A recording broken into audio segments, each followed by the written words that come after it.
Receber em posição de mãos hoje. Então você não vai embora, a gente vai terminar e depois vamos continuar ministrando oração. Gálatas capítulo 3, verso 23 até o 29. Bom, antes tem algumas perguntas também aqui.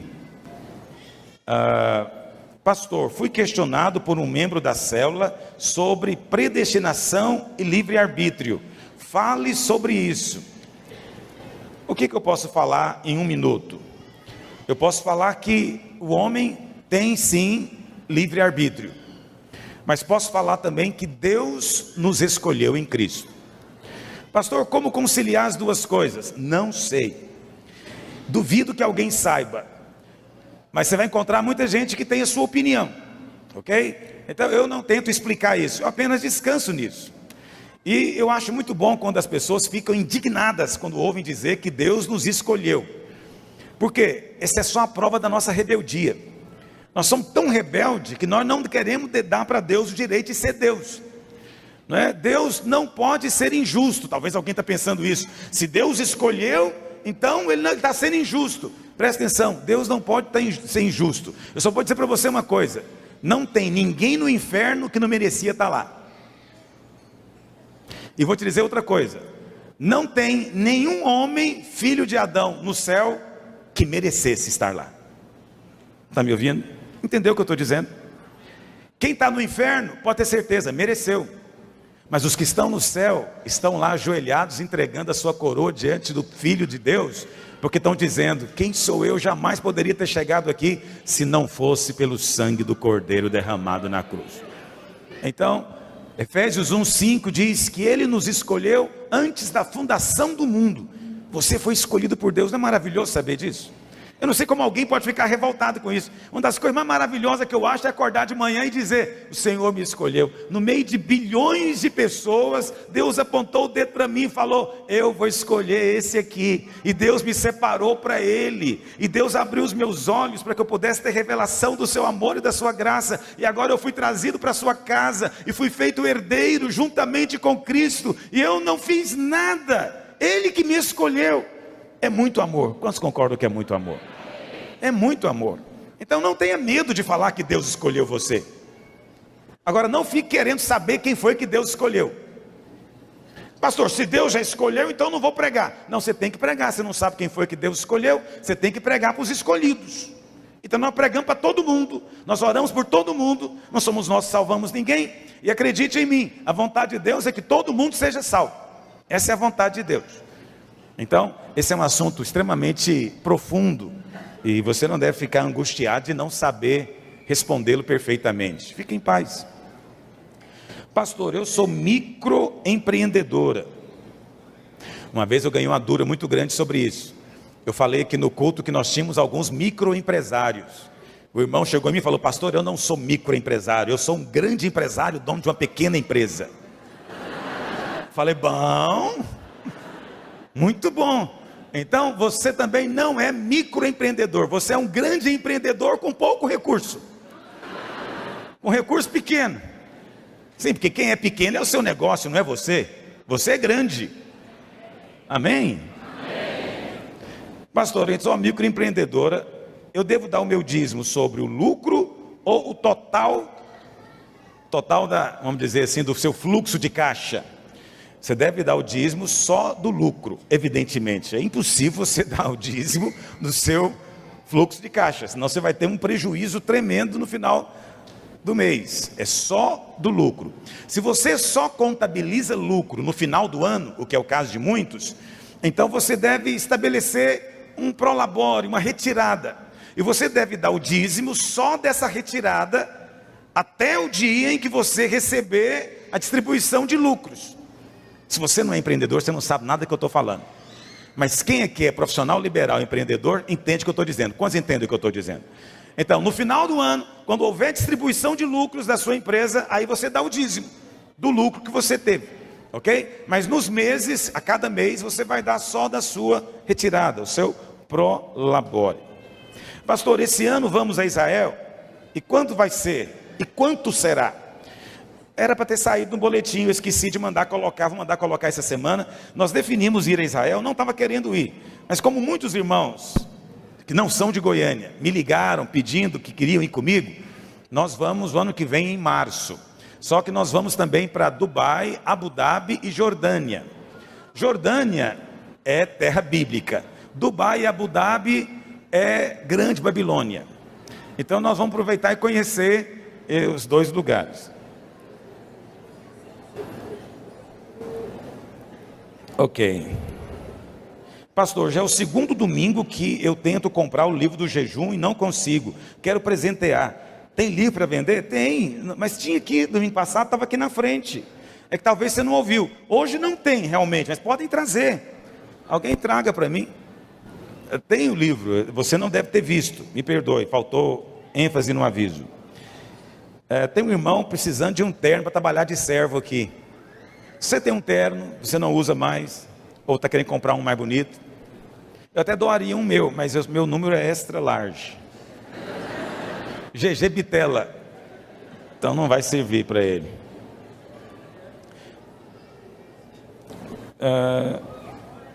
Pastor, por que a palavra que é ministrada na rádio nem sempre está disponível na livraria para se comprar? Quando vamos comprar, eles pedem um nome, só que não sabemos o nome. E eles pedem para nós irmos até a secretária da rádio, mas ela também não sabe.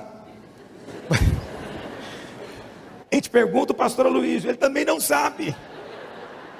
Você está perdido aqui. A gente poderia dar um jeito de sincronizar. Vamos dar um jeito, me ajudem, porque eu também não sei. Me perguntam, pastor, como é que é o nome daquela palavra? Eu falo, eu posso te falar um nome, mas eu não sei se é um nome que está lá, porque os irmãos que ficam saindo da palavra, eles põem um nome que eles querem.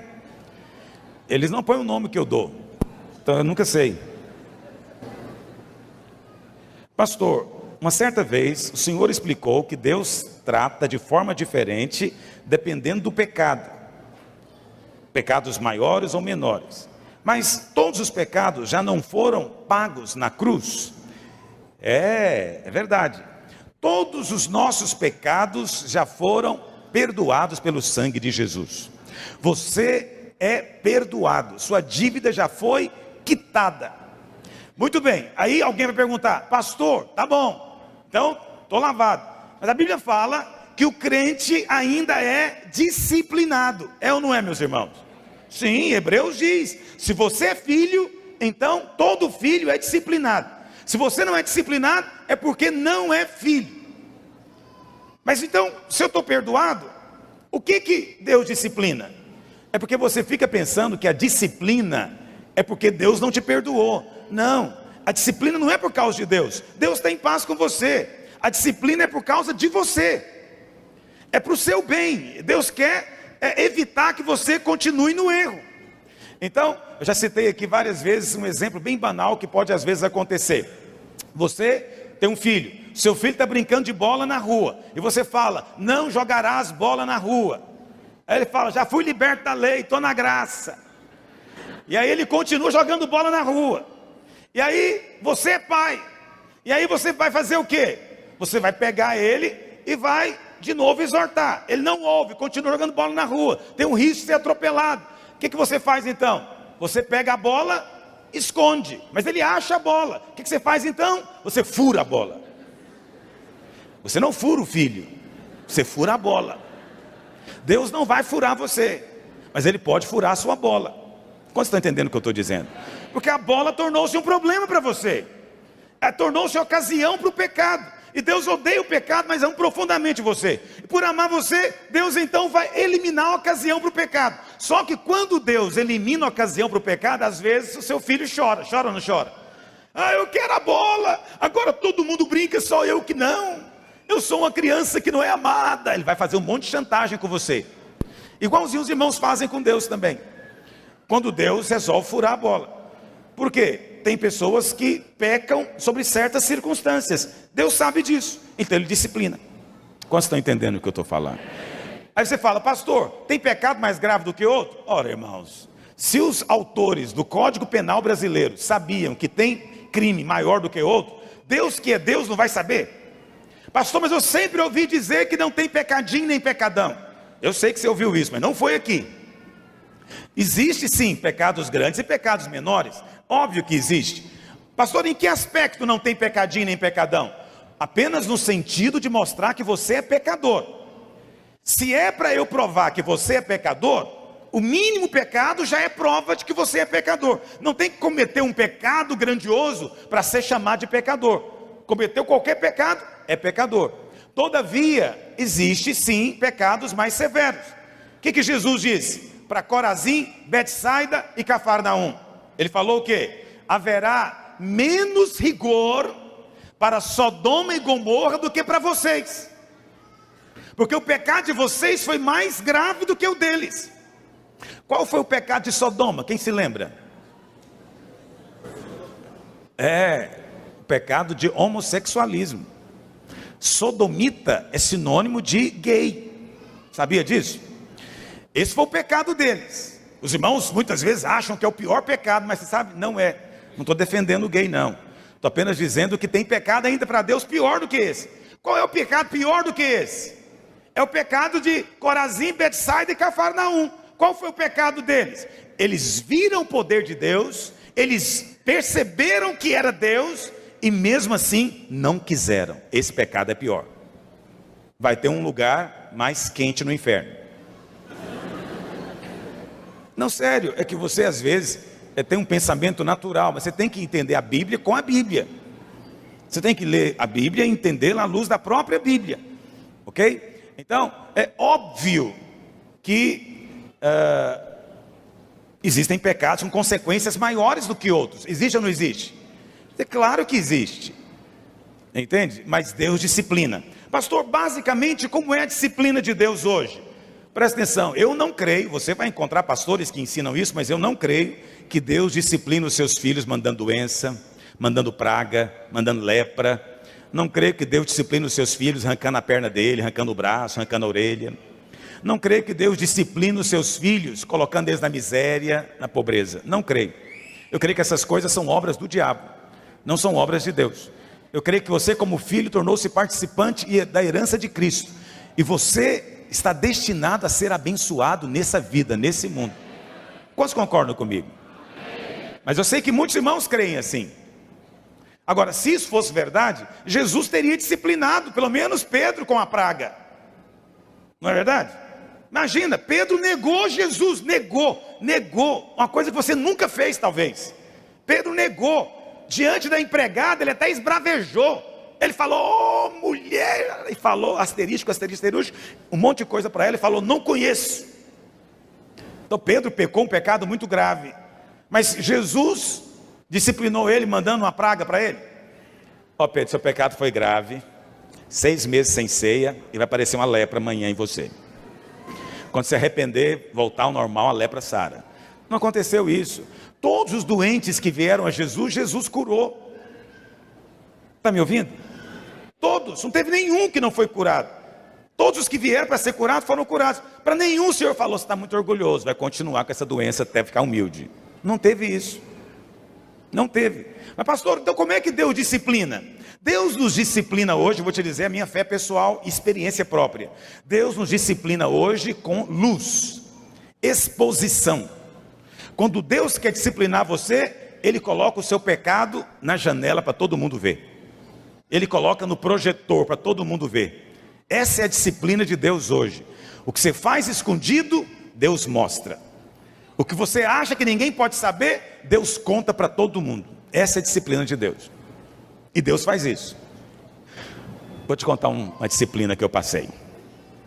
Eu fui convidado a pregar num lugar, num órgão público. E eu fui, de manhã. Era só de manhã. E foi uma benção, um mover, foi impressionante como foi abençoado. Aí a pessoa que me convidou falou, não, você vai ter que voltar à tarde. Só que eu não queria voltar à tarde. Aí eu falei, não posso. Eu imaginei que não posso, só resolveria. Ela falou, por que você não pode? O que você vai fazer? O que é uma coisa horrorosa. Não faça isso com ninguém, isso é muito feio. Aí eu lembrei que eu tinha um compromisso com Misael. Meu compromisso com ele era à noite. Aí eu falei, não posso ter um compromisso com o deputado Misael. E pronto, ficou por isso. Na hora do almoço, Misael me liga: escuta, fulano de tal, do órgão tal, me ligou para eu dispensar você, mas eu não tenho compromisso com você. Eu falei: você falou para ele, miserável? Uai, eu falei que era noite. Eu falei: ah, meu Deus. A pessoa me ligou: pastor, mas você falou que tinha compromisso, mas diz que é à noite. Eu falei mesmo. Sabe quando você sabe? Deus está me disciplinando. Agora eu vou passar uma vergonha bem grande para largar de ser besta. E aí eu contra você para aumentar mais minha disciplina ainda, porque nunca mais vou dizer que tem compromisso com Misael. Ele não sabe ajudar a gente. Brincadeira. Você às vezes, veja, não é nada grave. Eu menti. Realmente. Ou pelo menos contei a verdade de acordo com me era conveniente. Mas Deus aceitou? Não aceitou. Significou que Deus lá do céu ficou com raiva de mim? Falou: mas você, Luiz, hoje você me paga, vai apanhar muito hoje. Não, Deus continua me amando, minha comunhão com Ele não mudou em nada. Aquele dia eu fui pregar lá à tarde, que eu tive que pregar, né? Não tinha compromisso com o Misael. Fui pregar lá à tarde, morto de vergonha, mas cheio de unção. Deus faz isso, cheio de unção. E por que Deus faz? Porque Deus não quer que o pecado continue na sua vida. Deus não quer que aquele pecado, mesmo sendo insignificante aos olhos de alguns, não causei prejuízo para ninguém, nem maculei o nome do Senhor, mas às vezes é um mau hábito de não ser preciso nas suas coisas, ou querer de se livrar usando desculpas esfarrapadas, é pecado também. Deus expõe. Com o Senhor, eu não tenho chance. É eu inventar alguma coisa que aparece, vem à tona. Acredite em mim, com você vai ser do mesmo jeito também. Você disse: você tem coragem de dizer amém? Amém. Eu tenho coragem de dizer amém. Quantos compreenderam como é que Deus disciplina?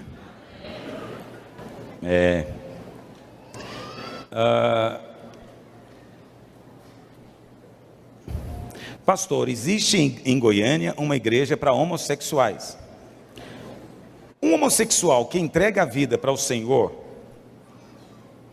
é salvo?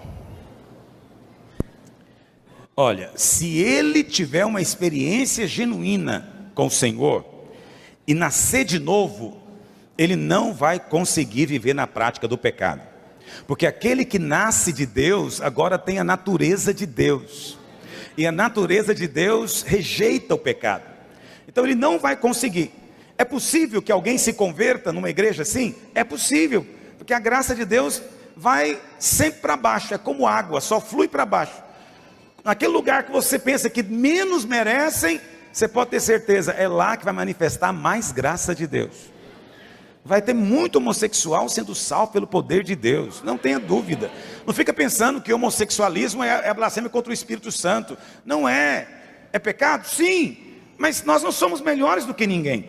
Não podemos dizer que somos melhores do que o homossexual só porque somos heterossexual. Não somos melhores do que ninguém. O que é preciso você entender é o seguinte: qualquer pessoa que nasce de novo, ela muda a sua vida.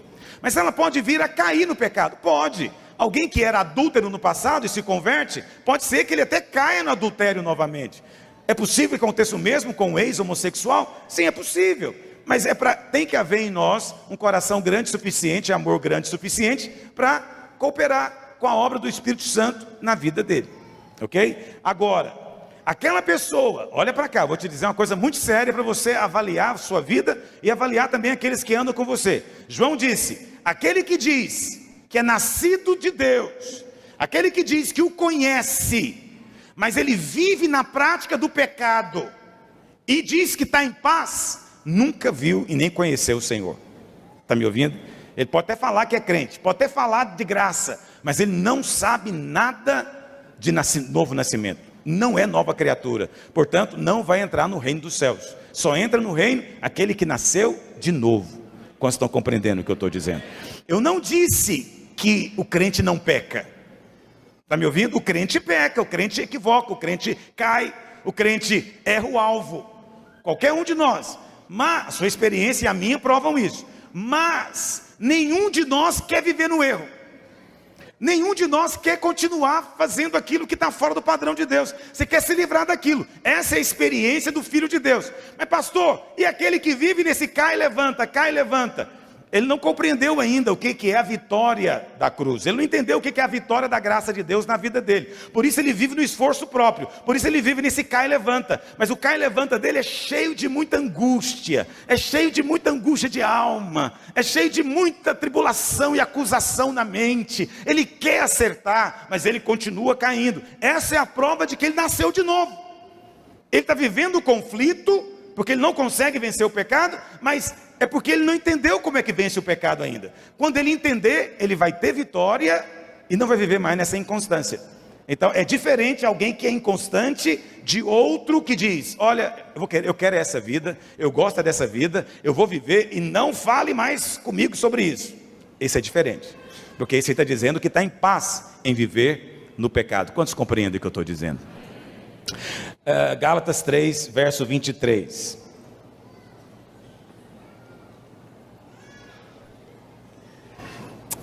Pastor, essa pergunta que eu tenho que responder antes de ler. Pastor, tem uma pessoa que diz que está na graça, e agora ela entendeu na sua pregação o que é graça, só que ela está vivendo na prostituição, e diz que é salvo e que está na graça. E eu sou o culpado disso, e Paulo também, nós dois. Olha para cá. Como é que é possível alguém viver e achar que a graça de Deus é provisão para o pecado? Para ficar fácil, vou te dar só uma palavrinha de sabedoria para você. Jesus, certa vez, trouxeram para ele uma mulher pega em adultério. Quantos se lembram disso? Jesus ficou ali escrevendo na areia e falou para as pessoas que queriam apedrejá-la: aquele de vocês não tem pecado, atire a primeira pedra. Os irmãos conhecem a história. Começando dos mais velhos, foi todo mundo embora e ficou Jesus e a mulher sozinhos. O que Jesus perguntou para ela? Ninguém te condenou? Ela falou: ninguém. E ele falou o que para ela? Nem eu te condeno. Isso é o quê? O que é isso? Nem eu te condeno. Mas qual foi a palavra que ele falou em seguida para ela? Vá e... Quantos querem a graça de Deus? Mas quantos querem o vai e não peque mais? Está junto. Está junto. A palavra de Jesus é clara: eu não te condeno. Jesus não te condena, Ele te perdoa. Ele morreu para te justificar. Ele morreu para pagar sua dívida. Então Ele está dizendo: eu não te condeno. Todo mundo te condena, mas eu não te condeno. Eu te perdoo. Você está absolvido dos seus pecados. Quantos dizem glória a Deus? Essa é a graça. Mas depois que Ele nos dá a graça, Ele fala: agora vá e não peque mais. Presta atenção. Esse não peque mais é uma ordem ou é uma promessa para quem recebeu a graça? Não é uma ordem, é uma promessa. Ele está dizendo: agora você pode ir embora e você não precisa de pecar mais, porque o perdão te liberta. Poucas pessoas acreditam que o perdão liberta. Quem se sente realmente perdoado é livre do pecado. Quem não sente que é perdoado vive caindo no pecado. Quando ele sente que para ser perdoado tem que fazer alguma coisa, quando ele sente que para ser perdoado ele tem que fazer alguma boa obra, ele continua caindo, ele continua reincidindo. Mas se você crê que é perdoado, você sente que é perdoado, você sente amado, você sente que Deus te aceitou. Deus aceitou você com todos os seus erros e te perdoou de todos eles. Quando você acorda de manhã com a sensação profunda de que você é perdoado, você não tem vontade de pecar, filho. Sabe quem quer pecar? É quem esquece que é perdoado, ou quem sente que não é. Pelo contrário, ele sente que não é bom, porque se ele fosse bom, ele não teria as tentações todas que ele tem. Ele é um miserável pecador inconstante, ele é um hipócrita. O diabo fala para ele: você é hipócrita, você fala uma coisa, mas sente outra. E ele vai acreditando naquilo que o diabo diz. Quanto mais o diabo diz, mais ele sente baixo de condenação. Esse cai no pecado. Mas aquele que se sente perdoado, não tem vontade de pecar. Eu sou perdoado, eu fui redimido. Então, quando alguém falar para você que está na graça, você fala para ele: filho, então vamos lembrar o que Jesus disse para a mulher adúltera. Ele disse: eu não te condeno. E depois ele falou: vá e não peque mais. Duas coisas: graça e verdade. Graça e verdade. Só isso. Fala para o seu vizinho, fala: irmão, é só isso, graça e verdade. Simples. Vamos avançar.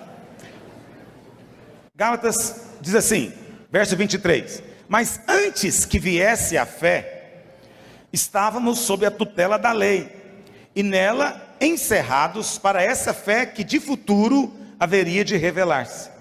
De maneira que a lei nos serviu de aio. Essa é uma palavrinha muito pouco usada, que quase ninguém sabe o que significa. Aio talvez seria melhor traduzido para um português de hoje como tutor. Quantos sabem o que é um tutor? Tutor é aquele encarregado de cuidar do outro, ok? Ou cuida porque ele é menor de idade, ou cuida porque ele é incapaz, ele cuida porque ele não pode se cuidar sozinho. Então a lei determina para ele um tutor. Então está dizendo, verso 24: de maneira que a lei nos serviu de aio para nos conduzir a Cristo, a fim de que fôssemos justificados por fé. Mas tendo vindo a fé, já não permanecemos subordinados ao aio. Ou seja, uma vez que estamos na fé, na graça, não precisamos mais da lei. É o que Paulo está dizendo.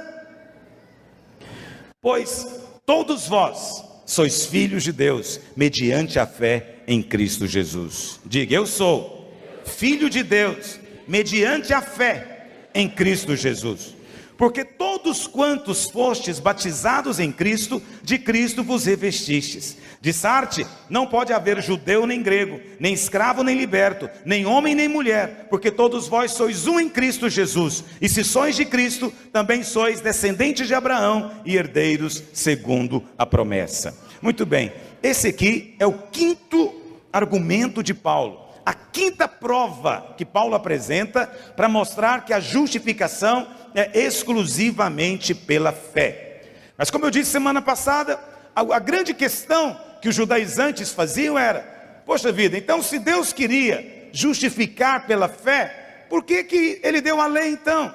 Por que a lei veio? Semana passada nós falamos um pouquinho sobre a finalidade da lei. Pela lei veio o pleno conhecimento do pecado. A lei tinha uma função muito importante. Para que a lei foi dada? O texto nos dá algumas analogias. Bom, mas antes disso, no verso 23, diz assim: antes que a fé viesse, nós estávamos sob a tutela. Tutela significa vigiado, aprisionado, tutela da lei. E nela encerrados, a palavra encerrado aqui é aprisionado, guardados para essa fé que de futuro haveria de revelar-se. Paulo começou dando seu argumento lá em Abraão. Ele fala o seguinte: Abraão foi o primeiro que creu em Deus. Isso que a Bíblia menciona, é a primeira menção. E por que Abraão creu em Deus? Está lá em Gênesis capítulo 15. Porque Abraão creu em Deus, ele foi declarado justo.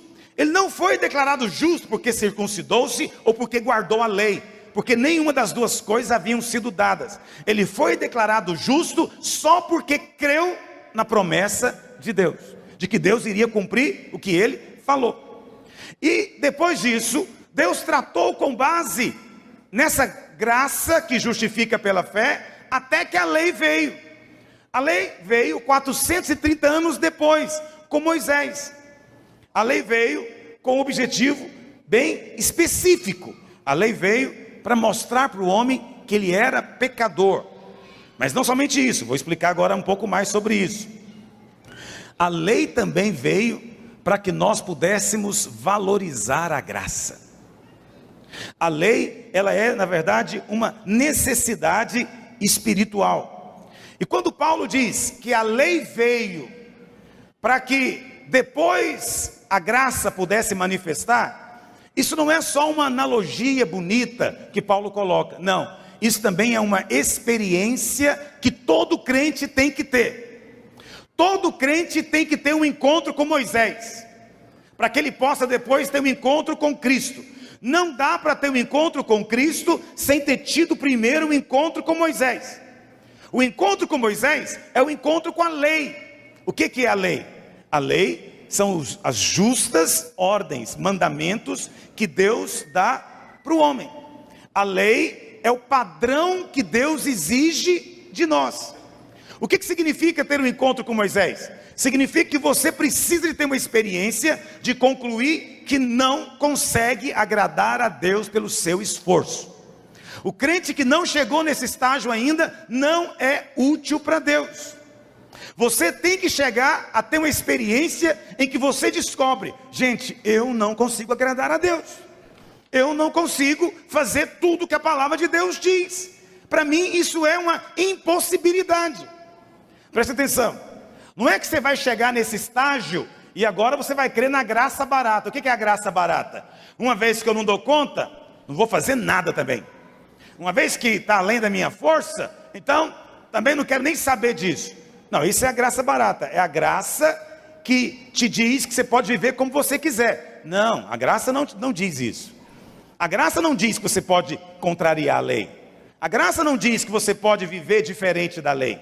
A graça é simplesmente o poder de Deus para você cumprir a vontade dele, de uma maneira que você não podia antes, mas agora você pode, porque o Espírito Santo veio habitar dentro de você. Presta atenção, só tem a experiência de depender realmente de Deus quem passou pela experiência de perceber a condenação da lei. A condenação da lei deve ser uma experiência que te leve não só à conversão. Semana passada eu falei, muitas pessoas se convertem por causa da bênção, né? Vem para Jesus, você vai ser curado. Vem para Jesus, você vai ser liberto, vai prosperar, vai ter uma família boa. Claro que Deus quer nos dar tudo isso, mas se você veio com base nisso, você não teve um encontro com a lei. Então você ainda não entendeu que você por você mesmo merece a condenação do inferno. Então você não clamou ainda pela salvação de Deus. Se você não entendeu que está perdido, como é que você pode ser salvo? Não tem como salvar alguém que não sabe que está perdido. Você diz para ele que ele está perdido, ele fala: não, eu sei onde eu estou muito bem onde eu estou. Então é preciso que primeiro ele tenha noção que está perdido, para que ele possa clamar por salvação. Quem nunca teve essa noção, não pode dizer que teve uma experiência de salvação ainda. É por isso que muitos de nós vêm para a igreja, nos convertemos aos irmãos, gostamos da amizade, gostamos da comunhão, gostamos da célula, e só depois temos uma experiência genuína de conversão. Por quê? Porque depois que o Espírito Santo nos leva a ter um encontro com a lei, e a lei mostra que nós somos pecadores. Amém, meus irmãos? Como que isso acontece então de maneira prática? Paulo diz no verso 24: de maneira que a lei nos serviu de tutor para nos conduzir a Cristo. Mas ele diz também no verso 23, que antes que a fé viesse, nós estávamos debaixo da tutela, da prisão da lei. Paulo então usa duas ilustrações aqui para falar o que a lei faz por nós. O que a lei faz por nós então? Primeiro, a lei é uma prisão, está no verso 23. A lei é uma prisão. Então, o povo estava preso debaixo da condenação da lei antes que Jesus viesse. Antes que o Senhor Jesus viesse, antes que Cristo viesse para salvar o homem, Deus mandou a lei para aprisioná-lo. Mas o alvo de Deus é que, estando preso, o homem clamasse pela graça de Deus, o homem clamasse pela misericórdia de Deus. Só que o homem não fez isso. Os fariseus começaram a achar que eles, na verdade, eram capazes de obedecer, que eles podiam fazer a vontade de Deus, e começaram então a ter o que é chamado de justiça própria. Começaram a se achar merecedores. Jesus disse que isso é hipocrisia, porque na verdade eles eram escravos do pecado, porque a lei os condenava. A segunda ilustração que Paulo coloca é que a lei é um tutor. Na sua Bíblia é aio. A palavra no original é paidagogos ou pedagogos, de onde vem a nossa palavra aí, pedagogo, em português. Só que o pedagogo hoje, ele é um professor. O paidagogos naquela época, ele não era o professor. O paidagogos normalmente era um escravo. Esse escravo, ele ficava encarregado de vigiar a criança o tempo inteiro. E ele estava autorizado a disciplinar a criança todas as vezes que ela desobedecesse. Então, a criança ia para a aula, o professor ensinava para ela. Mas aí o paidagogos, que era o escravo, vigiava a criança para ver se ela ia fazer o dever de casa, vigiava para ver se ela ia obedecer o que o pai tinha determinado na casa, e se ela não obedecesse, esse então tutor, né, que é a palavra em português, estava autorizado a discipliná-la. Então, normalmente, as regras eram muito rígidas naquela época. Para a criança, as regras eram muito rígidas e as disciplinas muito severas. Então Paulo diz o seguinte: essa era a lei. A lei foi dada para isso, para te guardar, para levar você a perceber a sua incapacidade de agradar a Deus. Mas não era a intenção de Deus relacionar-se com você desta maneira. Não era a intenção de Deus que você vivesse dessa forma, Paulo está dizendo. Mas era necessário por um tempo. Para quê? Para você entender que a sua relação com Deus agora vai ser diferente. A relação com Deus é diferente de todas as outras relações que você tem. Todas as nossas relações são baseadas em troca de favor. É verdade ou não é? Até o nosso casamento é baseado em trocas de favores. Eu agrado a minha esposa, ela me agrada. Se eu desagrado ela, ela não me agrada. Se ela também não me agrada, eu fico em disposição de querer agradá-la. Até no casamento é assim. Nas amizades é assim.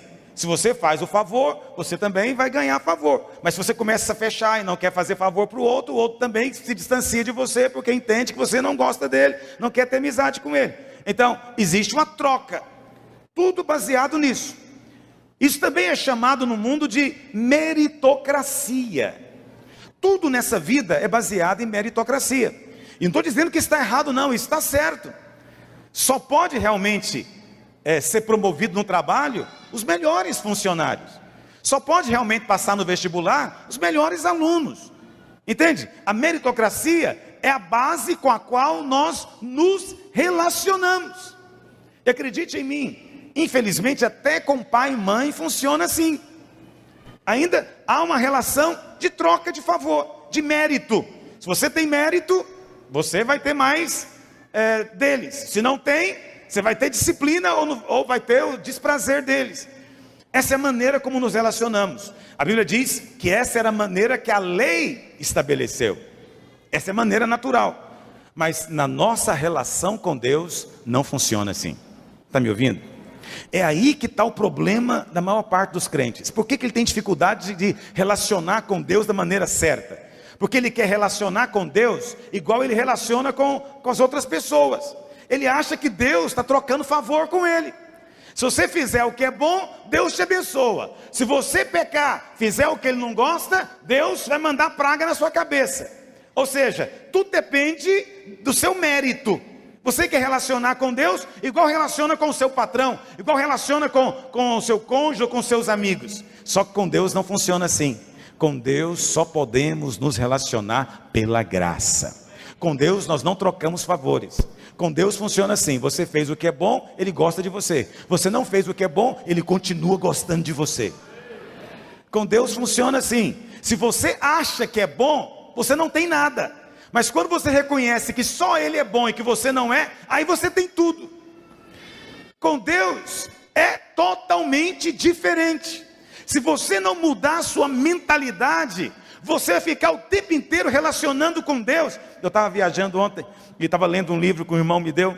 É um livro para evangelizar, mas ele fala uma coisa muito divertida. Ele fala o seguinte: que muitas pessoas relacionam com Deus igual uma criança com uma florzinha que ele fica arrancando a pétala. Bem me quer, mal me quer. Bem me quer, mal me quer. Ele nunca sabe como é que Deus está com ele, né? Se ele foi na reunião e sentiu unção, bem me quer. Se ele voltou para o carro e encontrou o carro roubado, mal me quer. Se ele foi trabalhar e ganhou uma promoção, bem me quer. Se depois acontece dele ficar doente, mal me quer. Ele chega na célula, a célula está crescendo, bem me quer. Passou uma semana, o povo mudou de célula, mal me quer. Aí ele vive desse jeito. Essa é a sua história. Essa é a minha história durante muitos anos.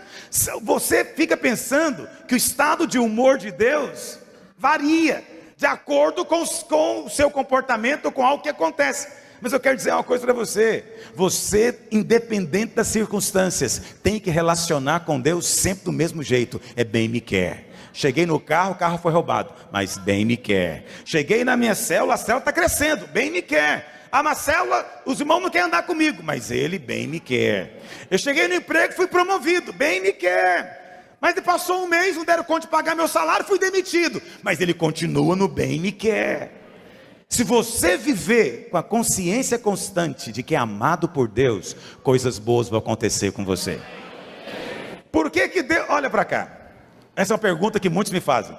Pastor, por que que às vezes acontecem coisas ruins com a gente?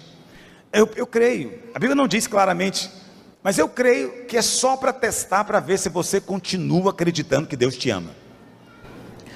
Você consegue ser como Jó? Jó fala que ele era um desesperado ao vento, com a enfermidade que ele tinha. Mas ele continuava gritando: eu sei que o meu Redentor vive, eu sei que ele está vivo. E preste atenção, se você for como Jó, no meio da sua aflição, você continuar confiando que Deus te ama completamente, você vai ressuscitar no terceiro dia. No terceiro dia você vai ressuscitar. Preste atenção, o grande teste nosso é o dia ruim. Porque nesse dia ruim, qual que é o seu pensamento? Eu fiz algo errado. Onde foi a brecha? O que eu aprontei, meu Deus? Eu devo ter aprontado alguma coisa, porque Deus não faz nada ruim. Então se Ele fez alguma coisa, é porque eu mereci. Um dia que eu mereci. Se você está no bem me quer, mal me quer. Você está na troca de favores ainda. Eu quero te convidar, Paulo está dizendo, para sair do Velho Testamento e vir para o Novo. Larga esse tutor perverso que só faz, é um bedel que te vigia o tempo inteiro e te condena. Larga ele, vem para cá, para o amor de Deus que é inalterado constantemente. Mas pastor, isso não muda o fato de que eu passei por dificuldade. Passou mesmo, mas se você continua crendo no amor de Deus, até aquela dificuldade pode ser uma ocasião de bênção para você. Até aquilo que parecia ser tão terrível, não é tão terrível quanto parece.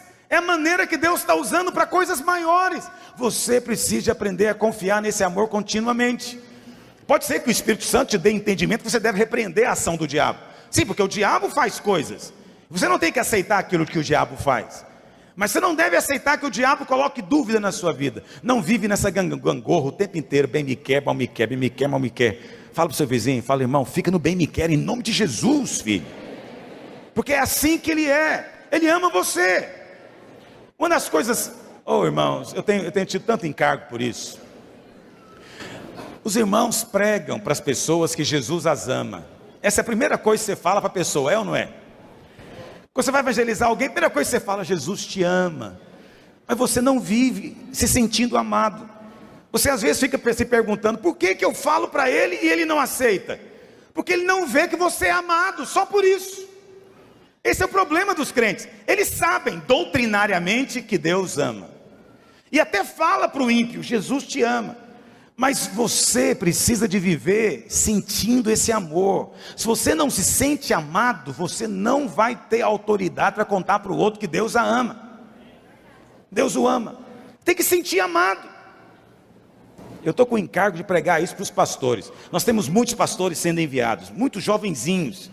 E eles estão vivendo assim um ministério tão angustiado, um ministério tão... Eu estava lá na conferência vendo eles orando, né? Eles oram, parece que está assim com dores de parto. Jesus, se vem! E eu falo: eu sou muito carnal porque eu estou tão feliz. Eu sou muito carnal mesmo. Deus me abençoe, eu sou carnal porque eu estou aqui em paz. Eu estava querendo era saltar e o irmão estava se contorcendo. Mas eu sei por quê. Não é que ele não é sincero, é porque ele está numa luta danada. Ele está numa luta danada para convencer Deus a gostar dele e abençoar ele com um grande ministério. Só que eu imagino que Deus fica olhando para os anjos e falando: não estou entendendo o que é que ele está falando. Ele está falando para eu ter misericórdia dele. Que misericórdia, eu estou dando a minha herança toda para ele. Mas ele está ali, noutra sintonia. Não se sente amado por Deus. Se sente atribulado por Deus. E aí ele sai para pregar. Mas qual que é a pregação que ele prega? Vem para Jesus, Jesus te ama. As pessoas são intuitivas. Pelo seu tom de voz, elas sabem se você está feliz ou não. Elas sabem, talvez elas não sabem conscientemente, mas elas sentem. Quando você sente que alguém provou o que está falando, você para ouvir. É verdade ou não é? Mas aí o pastor está lá se contorcendo. Veja, ele é fiel, é um filho querido, mas infelizmente precisa de saber que Deus o ama. É incrível, né? Vou ter que pregar para os pastores que Jesus ama eles.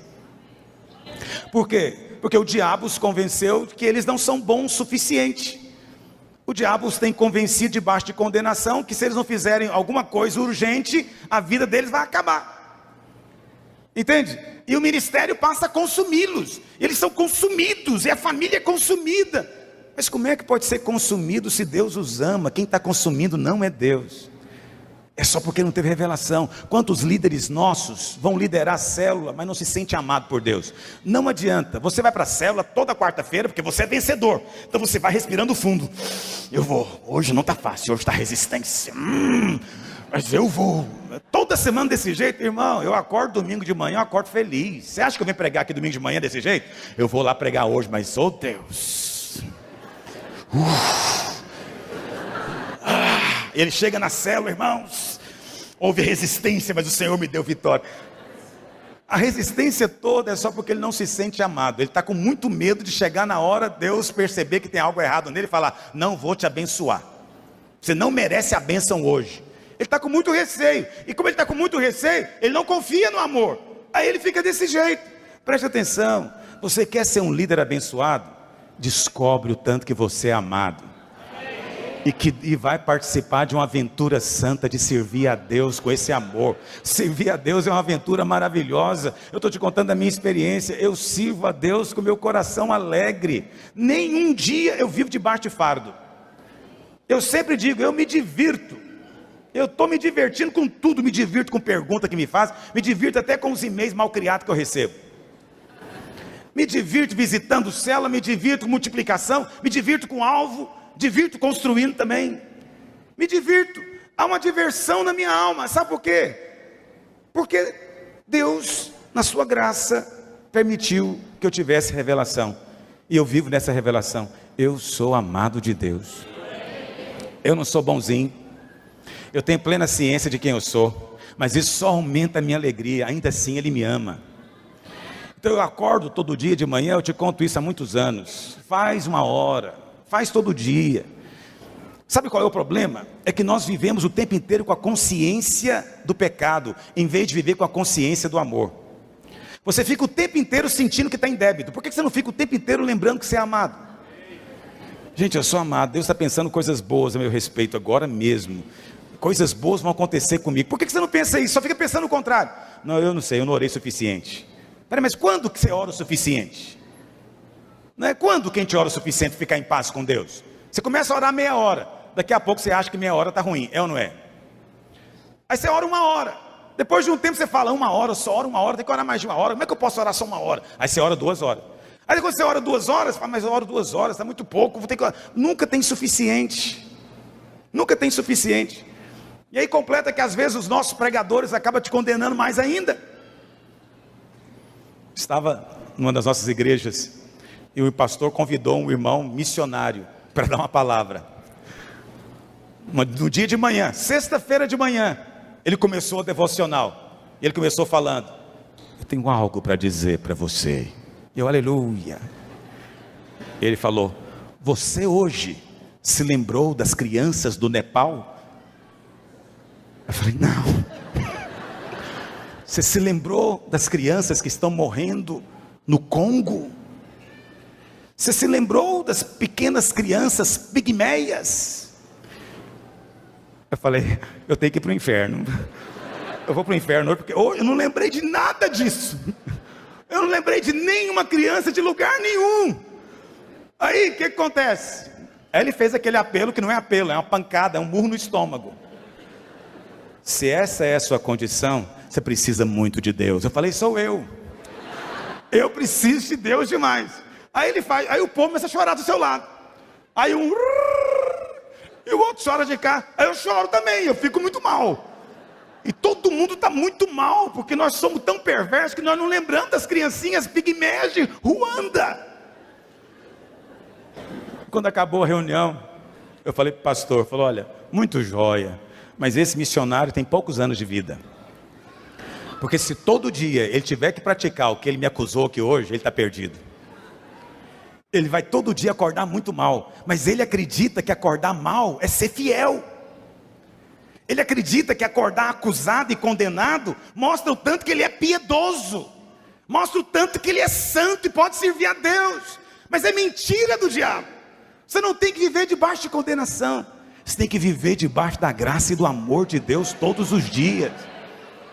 Eu não lembrei mesmo das criancinhas, mas lembrei de outras coisas. Mas eu não lembrei porque eu também não posso lembrar. Quem tem que me lembrar é o Espírito Santo. Esse é um assunto muito grande. Como é que ele pode cobrar eu lembrar de criança lá do Nepal, meu Deus? Mas cobra. Eu te dei um exemplo radical, mas é verdadeiro o exemplo. Às vezes nossas células têm a mesma postura. Quando o líder vê que os irmãos não estão comportando bem, ele chega na reunião e te dá uma condenada boa. O que é que ele fala para você? Como é que está a sua vida?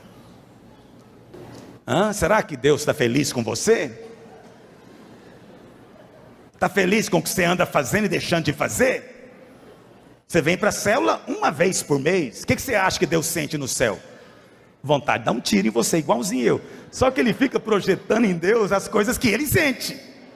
Ele é que está chateado, você não vai na célula. Mas ele fala que é Deus. Se ele fosse honesto e falasse: irmãos, eu estou tão magoado com vocês, porque eu venho para cá e os irmãos me desprezam. Tenho certeza que os irmãos iam até chorar e pedir perdão para ele. Mas como ele fala que é Deus que está de olho nos irmãos, aí todo mundo fica mal, né? Todo mundo fica mal. Vai embora mal para casa. Aí começa a falar mal da igreja. Começa a falar mal da visão da igreja. Alguns falam mal até da Bíblia. O que é uma coisa terrível. Então, preste atenção. Você não tem que viver debaixo de condenação. A condenação não vai te levar a servir a Deus, porque a lei era o ministério da condenação, e a lei não conseguiu fazer ninguém ser fiel a Deus. Por isso nós não estamos mais debaixo da lei. Paulo diz o quê? Uma vez que a promessa veio, não é? Verso 25, uma vez que a fé veio, já não precisamos mais do tutor, não precisamos mais da condenação da lei. Aí Paulo fala agora o que Cristo fez por nós. Paulo encerra o capítulo dizendo, por quê? Verso 26, todos vós, esse pois aí é uma conjunção, que está ligando dois raciocínios. Então Paulo está dizendo que tudo isso que ele falou anteriormente, só é verdade por causa dessa afirmação, porque agora vocês são filhos de Deus pela fé em Cristo Jesus. Em outra palavra está dizendo o seguinte, no dia em que você creu em Cristo, você se tornou filho de Deus. Por que você se tornou filho de Deus? Paulo diz, porque pela fé, você agora é incluído em Cristo. Cristo, essa ilustração aqui, é como Paulo usa, na verdade, o batismo. Mas ser incluído em Cristo, significa que é como se você fosse um bebê no ventre. O bebê está na mãe, ele está incluído na mãe. A vida da mãe é a vida dele. O que a mãe come é o que nutre ele. Entende? Você, para usar uma ilustração pequena, é como esse bebê em Cristo. Agora a vida de Cristo é a sua vida também. Agora o nutriente, o poder de Cristo é o seu poder também. Como é que você desfruta disso? Só crer, confessar. Não é confessar para virar verdade, é confessar porque você sabe que esta é a verdade. Amém, meus irmãos? Mas Paulo diz, como é que a gente se torna então? Como é que a gente pode estar em Cristo? Porque tudo depende de Cristo. A promessa foi feita para Cristo. Cristo é o único descendente, Paulo diz. A promessa de Abraão não foi feita aos muitos descendentes, mas só a um descendente, que é Cristo. Como é então que eu me torno participante da promessa? Se a promessa era só para Cristo. Aí Paulo diz, é muito simples, é porque você agora foi incluído nele. E tudo que diz respeito a ele, diz respeito a você agora também, porque você está em Cristo. Alguém pode perguntar, pastor, quando é que eu fui colocado em Cristo? Aí Paulo diz, no verso seguinte, verso 27, porque todos quantos fostes batizados em Cristo, de Cristo vos, diga, eu fui batizado em Cristo, imerso em Cristo, diga, e agora estou revestido dele. Essa é a verdade. O batismo é a experiência que torna esse fato uma experiência real para você. Batismo não pode ser meramente um ritual, está me ouvindo? Batismo não pode ser meramente uma doutrina, tem que ser uma experiência. Por isso tenho insistido muito na nossa igreja, para que o batismo não seja um oba-oba, para que o batismo não seja um negócio feito, sabe, naquele ambiente sem respeito ao significado. Mas é preciso ter um entendimento. Cada batizante tem que entender o que está acontecendo com ele. Paulo diz que o batismo é imersão em Cristo. Então, a água que está aqui no batistério, ela deixa de ser uma água simplesmente, e passa a representar Cristo, de tal maneira que quando você entra nessa água, você está sendo mergulhado em Cristo. Mas depois você não sai mais, porque Paulo diz que nele vivemos, nos movemos e existimos.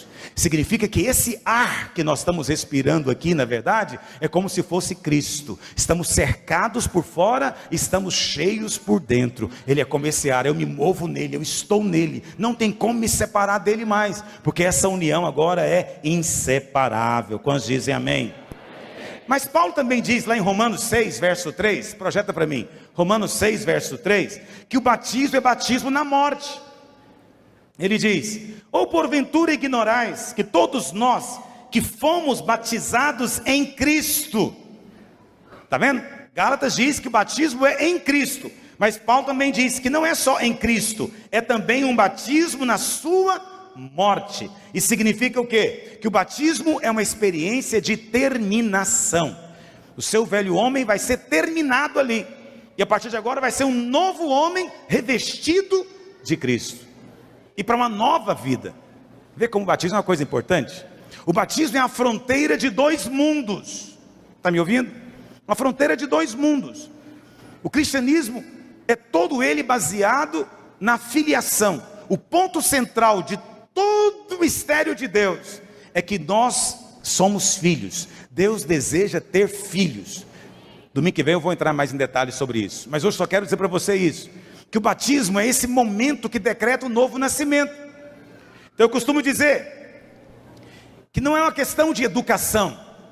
Ser cristão não é uma questão de obedecer regras. Ser cristão é uma questão de mudança de natureza. A justificação é mudança de natureza. Você nasceu num país chamado Trevolândia. Na Trevolândia é governado pelo senhor trevoso, que é o diabo.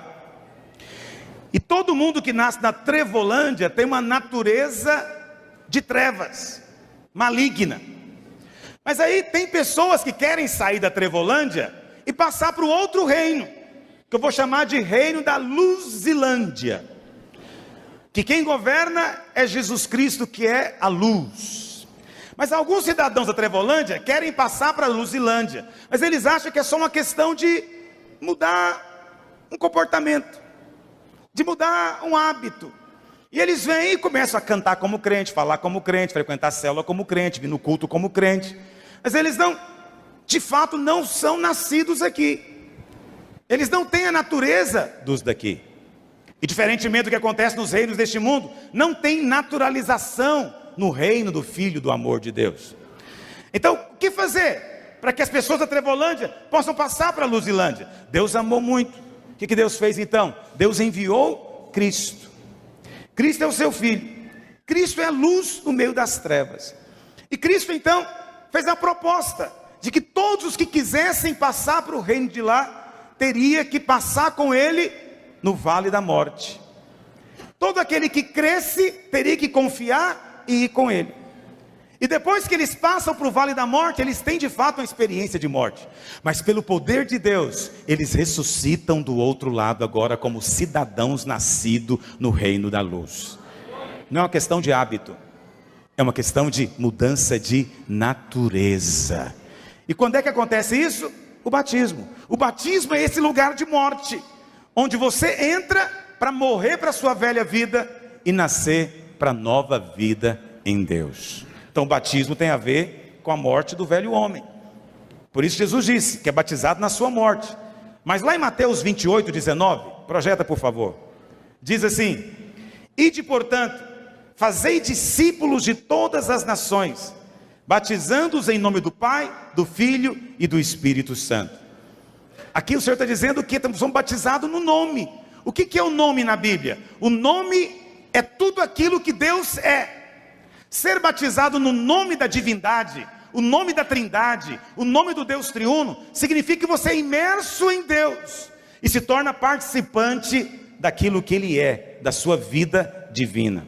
Mas além disso, lá em 1 Coríntios 12, 13, abre lá, Paulo diz o seguinte, 1 Coríntios 12, 13, dá para projetar? 1 Coríntios 12, 13, diz assim: pois em um só Espírito, todos nós fomos, o que, meus irmãos? Batizados aonde? Então você foi batizado não só em Cristo, não só no Deus triuno, não só na sua morte, mas o texto fala, foi batizado também no corpo. O corpo é a igreja, e significa que a igreja é parte de Cristo, e significa que se o batismo é um só, ser batizado em Cristo e ser batizado no corpo é a mesma coisa. Por isso o corpo, que é a igreja, é algo tão santo e tão sagrado na terra, porque a igreja é a extensão da própria divindade. Você é membro da própria divindade, você está conectado com a divindade, a vida do próprio Deus hoje circula em você. Quantos dizem amém? Qual que é o resultado disso? Vou encerrar agora. Paulo diz, de sorte, ou desse modo, não pode haver judeu nem grego, nem escravo nem liberto, nem homem nem mulher, porque agora todos vós sois um em Cristo Jesus. Paulo falou isso aqui, não foi por acaso não, irmãos. Tem um comentarista que ele diz o seguinte, que os fariseus nos dias de Jesus faziam uma oração todo dia. Todo dia eles oravam dando graças a Deus, dizendo: Senhor, te dou graças porque não sou escravo, não sou gentio e não sou mulher. Todo dia eles oravam isso.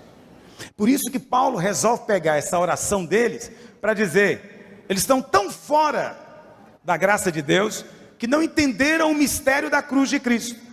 Porque Paulo diz, agora nós somos um em Cristo. Isso significa três coisas. Primeiro, não tem diferença de nacionalidade, não tem diferença de judeu e grego, é tudo a mesma coisa para Deus. Judeu não é uma raça mais privilegiada, como você ouve às vezes ensinar por aí. Tem que se converter como qualquer outro, porque em Cristo não tem mais distinção. Depois ele diz mais, também não tem distinção entre escravo e liberto. Em outras palavras, não há mais distinção de classe social entre nós. Não importa se você tem dinheiro ou se você não tem, não importa se você é formado ou se você não é, não importa se você tem sobrenome ou se você não tem, você agora está em Cristo, e em Cristo somos todos um só. E terceiro, ele fala que em Cristo não tem mais nem homem e nem mulher. Pastor, significa que não existe mais homem e mulher? Claro que existe. É claro que tem gente que tem dinheiro e tem gente que não tem. É claro que ainda existe brasileiro, americano e etc. Mas preste atenção, essas diferenças, apesar de existirem, não contam mais na vida da igreja. Deus hoje usa mulher e usa homem.